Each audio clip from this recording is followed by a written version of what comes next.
Hey, good morning. This is Alan Buchanan, and I provide location advice to owners and occupants of industrial buildings in Southern California.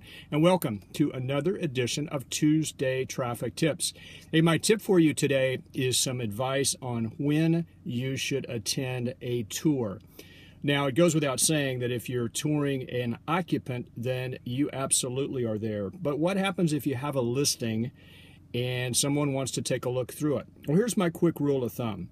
If your client is there, then you should be there. In other words, if it's an owner-occupied building and you're taking the listing and touring space, always be there during tours.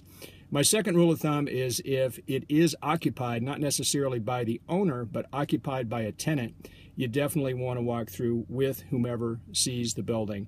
And then my last rule of thumb is I generally like to be at tours regardless of whether the building is occupied or vacant, because I can get a great read on exactly if the deal is going to come together. Now, I don't impose myself upon the occupant broker rather. I let him do his work and kind of stay out of sight, out of mind. But if there are questions that I can answer, I'm quick to jump in and handle those right at the spot. So please use these rules of thumb when attending a building tour. I hope you make millions and millions of dollars this year. This is Alan Buchanan. Until next week, make it a great one on Tuesday Traffic Tips.